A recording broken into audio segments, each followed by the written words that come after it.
ഇന്ന് ലീഡേഴ്സ് മോർണിംഗിൽ നമുക്കിപ്പം അതിഥിയെ എത്തിയിരിക്കുന്നത് CPI നേതാവും കയ്പമംഗലം MLA-യുമായ E.T. ടൈസൺ മാസ്റ്ററാണ്. നമുക്ക് അദ്ദേഹത്തെ സ്നേഹത്തോടു കൂടി സ്വാഗതം ചെയ്യും. അദ്ദേഹം നമ്മുടെ വേദിയിലേക്ക് വരുന്നതും ആദ്യമായിട്ടാണ്. അപ്പം അത് പറയുമ്പോഴത്തേക്കും കുറച്ചധികം സന്തോഷം കൂടിയുണ്ട്.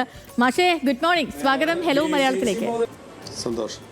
ഓക്കെ മാസ്റ്റർ, ഇപ്പം ഈ പറഞ്ഞ പോലെ തിരഞ്ഞെടുപ്പ് ആണ്. അപ്പം ഇനിയിപ്പോൾ നമ്മൾക്കൊരു 3-4 ദിവസത്തിനുള്ളിൽ 3-4 ദിവസം തന്നെ അതിന് മുൻപ് തന്നെ ഒരു സ്ഥാനാർത്ഥി ഈ പ്രഖ്യാപനം, തിരഞ്ഞെടുപ്പ് പ്രഖ്യാപനമൊക്കെ കേരളം മുഴുവൻ പ്രതീക്ഷിച്ചുകൊണ്ടിരിക്കുന്ന ഒരു ഘട്ടമാണ്.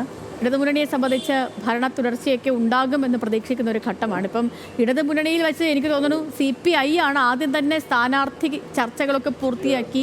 ഇനി പ്രഖ്യാപനം എന്നൊരു സാങ്കേതികത്വം മാത്രമേ ഉള്ളൂ. തികഞ്ഞ പ്രതീക്ഷയിൽ തന്നെയാണോ മാസ്റ്ററെ? ഉറപ്പായിട്ടും ഇടതുപക്ഷ ജനാധിപത്യ മുന്നണി കേരളത്തിൽ ചെയ്ത അനിതര സാധാരണമായിട്ടുള്ള ഒരുപാട് കാര്യങ്ങളുണ്ട്. അത് ഏതെങ്കിലും ഒരു മേഖലയിലല്ല, എല്ലാ മേഖലയിലും. അതുകൊണ്ട് തന്നെ ഒരു ഭരണ തുടർച്ച ഉണ്ടാകുമെന്ന കാര്യത്തിൽ ഒരു സംശയവുമില്ല. പക്ഷേ ഇപ്പം അങ്ങ് നിലവിൽ കയ്പമംഗലത്തെ 2 ടേം പൂർത്തിയാക്കി കഴിഞ്ഞു. അപ്പം ഈ ഒരു സാഹചര്യത്തിൽ കൂടിയാണ് പറവൂരിലേക്ക് മാറുന്നതും. 4 നൂറ്റാണ്ടായി പറവൂരിലെ MLA ആയ VD സതീശനെ തളയ്ക്കാൻ ടൈസൺ മാസ്റ്റർക്ക് സാധിക്കും എന്നാണ് CPI-യുടെ പ്രതീക്ഷ. അങ്ങേക്ക് തികഞ്ഞ ആത്മവിശ്വാസമുണ്ട്? തീർച്ചയായും എൻ്റെ ആത്മവിശ്വാസം എന്ന് പറയുന്നത് കേരളത്തിൽ ഇടതുപക്ഷ ജനാധിപത്യ മുന്നണി ചെയ്ത ഒരുപാട് വികസന പ്രവർത്തനങ്ങളാണ്. ആ വികസന പ്രവർത്തനങ്ങളിലെല്ലാം മാനുഷികമായിട്ടുള്ള, മനുഷ്യത്വപരമായിട്ടുള്ള എല്ലാ രംഗത്തെയും സ്പർശിക്കുന്ന ഒരു മാനവികതയിലൂന്നിയിട്ടുള്ള വികസന പ്രവർത്തനമാണ്. അത് തീർച്ചയായും തിരിച്ചറിയാൻ നമ്മുടെ ഏത് തട്ടിലുള്ള, ഏത് സ്ഥലത്തിലുള്ള, ഏത് മണ്ഡലത്തിലുള്ള ആളുകൾക്കും കഴിയും എന്ന പ്രതീക്ഷയാണ് എനിക്കുള്ളത്.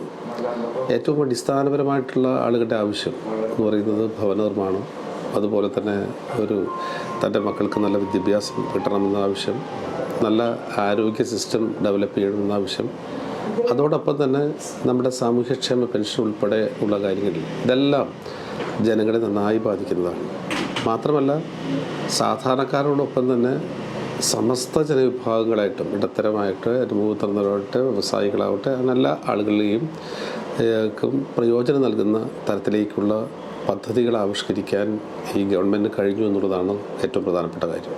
അതുകൊണ്ട് തന്നെ വലിയ വർദ്ധിതമായിട്ടുള്ള ആത്മവിശ്വാസത്തിനാണ് ഞങ്ങളെല്ലാവരും നിൽക്കുന്നത്. അങ്ങനെ തന്നെ തുടരട്ടെ. മാഷി, ഇപ്പം ഞാൻ ചോദിക്കുന്ന ഒരു കാര്യം അങ്ങ് മറ്റൊരു രീതിയിൽ എടുക്കരുത്. കാരണം ഈ ഒരു വാർത്ത വന്നപ്പം മുതൽ മനസ്സിൽ തോന്നിയൊരു കാര്യമാണ്. ഇപ്പം ഈ തൃശ്ശൂരിൽ നമ്മൾ നോക്കിയാൽ കഴിഞ്ഞ തിരഞ്ഞെടുപ്പിലൊക്കെ ചാലക്കുടി ഒഴികെ എല്ലാ സീറ്റിലും ഇടതു മുന്നണിയാണല്ലോ ജയിച്ചത്. അപ്പം വലിയ വികസന പ്രവർത്തനങ്ങൾ ജില്ലയിൽ നടത്തിയതായി മുന്നണി തന്നെ അവകാശപ്പെടുന്നുമുണ്ട്.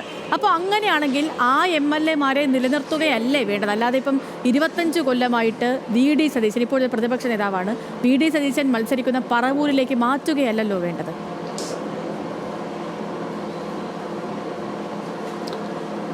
അത് തീരുമാനിക്കപ്പെടുന്നതിൽ തീർച്ചയായിട്ടും നല്ല ആലോചന നമ്മുടെ സംസ്ഥാന കമ്മിറ്റിക്ക്, പാർട്ടിക്കുണ്ടായിട്ടുണ്ടാവും. ഓരോ സ്ഥാനാർത്ഥികളെ തീരുമാനിക്കുന്നത് ആ പ്രദേശത്തുള്ള സാധ്യതകളുടെ അടിസ്ഥാനമായിരിക്കും. അത് എനിക്ക് തോന്നുന്നു വളരെ ഗൗരവപ്പെട്ട ആലോചന കാര്യത്തിലുണ്ടായതിൻ്റെ ഭാഗമായിട്ടാണ് എന്നെ സ്ഥാനാർത്ഥിയായിട്ട് നിശ്ചയിക്കപ്പെടുന്നത്. അപ്പം അതുകൊണ്ട് തന്നെ ആ സ്ഥാനാർത്ഥിത്വം ലഭിക്കുന്നത് ഒരു വലിയ അംഗീകാരമായിട്ടാണ് ഞാൻ കരുതുന്നത്. എന്നെപ്പോലെയുള്ള ഒരാളെ ഒരു സ്ഥാനാർത്ഥിയായി ഇവിടെ നിന്ന് അങ്ങോട്ട് ആവശ്യപ്പെടുമ്പോൾ, അല്ലെങ്കിൽ അവിടെ നിൽക്കണമെന്ന് പറയുമ്പോൾ, നമ്മുടെ കേരളത്തിലുള്ള ഏറ്റവും ഗൗരവപ്പെട്ടൊരു മത്സരത്തിന് തയ്യാറാകണം എന്ന് പറയുമ്പോഴുള്ള ഒരു അഭിമാനബോധമാണ് യഥാർത്ഥത്തിൽ എനിക്കുള്ളത്.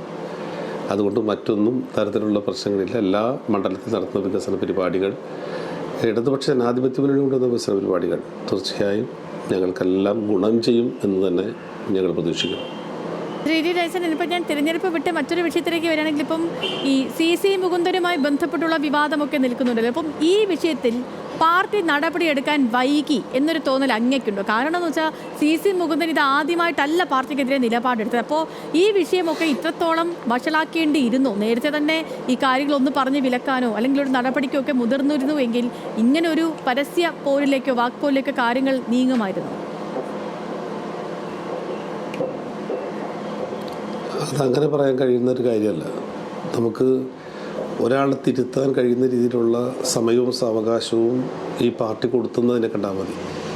ഓരോ പ്രശ്നങ്ങളുണ്ടാകുമ്പോൾ പ്രശ്നത്തിൻ്റെ മെറിറ്റ് അടിസ്ഥാനത്തിലാണ് കാര്യങ്ങൾ തീരുമാനിക്കുക. CPI നേതാക്കൾ അല്ലെങ്കിൽ CPI നേതൃത്വം നന്നായി ആലോചിച്ചിട്ടാണ് ഓരോ സമയവും സഖാവ് CC മുകുന്ദനുമായി ബന്ധപ്പെട്ട് ഈ പ്രശ്നം ചുരുക്കാനും അല്ലെങ്കിൽ കുറവുകൾ വരുത്താനും അദ്ദേഹത്തെ മനസ്സിലാക്കാനും ഒക്കെയുള്ള ശ്രമം നടത്തിയത്. അത് തെറ്റാണെന്ന് എനിക്ക് തോന്നുന്നില്ല. വളരെ കൃത്യമായിട്ടുള്ളൊരു സ്റ്റാൻഡ് സ്വീകരിച്ച, വളരെ കൃത്യമായ അദ്ദേഹത്തെ നേരിൻ്റെ വഴിയിലേക്ക് കൊണ്ടുവരാനുള്ള ശ്രമം നടത്തിയതാണ്. അതിന് കാലമായിട്ട് കഴിഞ്ഞില്ല എന്ന് തന്നെയാണ് ഇപ്പോഴത്തെ അനുഭവം തെളിയിക്കുന്നത്. അതുകൊണ്ട് നേരത്തെ നടപടി സ്വീകരിച്ചാൽ ശരിയാകുമായിരുന്നു അങ്ങനെ പറയാൻ കഴിയുമെന്നും എനിക്ക് ഒരു തരത്തിലും വിശ്വസിക്കുന്നില്ല. ഇപ്പോൾ അവസാന നിമിഷം വരെയും ശ്രമിച്ചു എന്ന് ഏതൊരാൾക്കും പറയാവുന്ന ഒരു സ്ഥിതിയിലാണല്ലോ ഇപ്പോൾ നിൽക്കുന്നത്, അല്ലേ? അങ്ങനെയല്ലേ? ഇപ്പോൾ അദ്ദേഹത്തെ ഇത്തരത്തിൽ നേരത്തെ എടുക്കണമെന്നുമായിരുന്നു. നേരത്തെ ഇദ്ദേഹത്തെ പറഞ്ഞ് മനസ്സിലാക്കി ശരിയുടെ നല്ല രീതിയിൽ കൊണ്ടുവന്നിരുന്നെങ്കിലും ആൾക്കാരെങ്ങനെയാണ് കുറേ നേതാക്കന്മാർക്കൊക്കെ അങ്ങനെയുള്ള തിരുത്തലിൻ്റെ ഭാഗമായിട്ട് നല്ല രീതിയിൽ വന്ന എനിക്കറിയാവുന്ന തന്നെ ഒരുപാട് ആളുകളുണ്ട്. അപ്പം അതുകൊണ്ട് പാർട്ടി നേതൃത്വമെടുത്ത നടപടി, പാർട്ടി നേതൃത്വമെടുത്ത ഇപ്പോഴുള്ള പോക്ക് ശരിയായ ദിശയിൽ തന്നെയാണ് ഞാൻ പക്ഷേ ഇതിലിപ്പം ഈ CC മുകുന്ദൻ കഴിഞ്ഞ ദിവസം പോലെ മാധ്യമങ്ങളോടൊക്കെ പറയും, നമ്മളോടക്കം ഉള്ള സൗണ്ട് ബൈറ്റ് പറഞ്ഞിരിക്കുന്ന കാര്യം എന്ന് വെച്ചാൽ ഈ പാർട്ടി എന്നോട് സംസാരിക്കാൻ ഒന്നും ഒരു തരത്തിലും തയ്യാറായില്ല എന്നുള്ളതാണ്. പക്ഷേ അതിൻ്റെ മറ്റൊരു വശം എന്ന് പറയുന്നത് ഇപ്പം മാധ്യമങ്ങളോട് തന്നെ വന്ന് പറയുകയാണ്, പാർട്ടി എന്നെ തഴഞ്ഞു, അതല്ലെങ്കിൽ ഞാൻ സ്വതന്ത്രനായിട്ട് മത്സരിക്കാൻ പോവുകയാണ്, എനിക്ക് UDFൻ്റെ പിന്തുണയുണ്ട്. അങ്ങനെ പറയുന്ന ഒരാളിനോട് പിന്നീട് പാർട്ടി പോയി എന്ത് പറഞ്ഞ് സംസാരിക്കും എന്നൊരു കാര്യം കൂടി അപ്പുറത്ത് നിൽപ്പുണ്ട്. പക്ഷേ എങ്കിലും മുകുന്ദൻ ഇങ്ങനെ ഒരു പരാതി ഉന്നയിച്ചിരുന്നു. ഒപ്പം തന്നെ നാട്ടികയിൽ ഇനി മറിച്ചൊരു വിധി ഉണ്ടാകുമെന്ന് അങ്ങ് കരുതുന്നുണ്ടോ? കാരണം CC മുകുന്ദൻ തന്നെ അവിടെ മത്സരിക്കും, അതിന് UDF പിന്തുണ നൽകുമെന്നും അറിയുകയാണ്.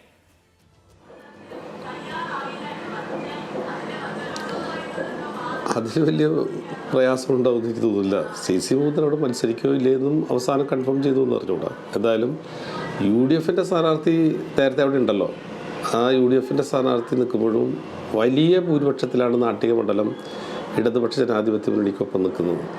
അപ്പോൾ അതുകൊണ്ട് പ്രത്യേകമായി ഇനി വോട്ട് വേറെ ഏതെങ്കിലും ഭാഗത്തുനിന്ന് വരണം, അങ്ങനെ വരാനുള്ള സാധ്യത ഒന്നും അവിടെ കാണുന്നില്ല. അതുകൊണ്ട് ഇടതുപക്ഷ ജനാധിപത്യ മുന്നണി ഏത് സ്ഥാനാർത്ഥിയാണോ അവിടെ നിർത്തുന്നത് അദ്ദേഹം നല്ല ഭൂരിപക്ഷത്തിൽ അവിടെ വിജയിക്കുമെന്ന കാര്യത്തിൽ ഒരു തർക്കവും ഞങ്ങൾക്ക് ആർക്കുമില്ല. മാഷെ, ഒരൊറ്റ കാര്യം കൂടി ചോദിച്ചാൽ തന്നെ അവസാനിപ്പിക്കും. ഇപ്പം തദ്ദേശ തിരഞ്ഞെടുപ്പിൽ ഇടതു മുന്നണിക്കൊരു ഇടർച്ച സംഭവിച്ചു എന്ന കാര്യം ശരിയാണ്. നിയമസഭയിൽ 100 സീറ്റ് എന്ന് പറഞ്ഞ് UDF മുന്നോട്ട് പോകുന്നു, 110 കിട്ടുമെന്ന് LDF പറയുന്നു. ഭരണ തുടർച്ച ഈ ഘട്ടത്തിലും ആ ഒരു പ്രതീക്ഷ അതങ്ങനെ തന്നെ നിലനിൽക്കുന്നുണ്ടോ? ശുഭപ്രതീക്ഷയിൽ തന്നെയാണോ മുന്നണി?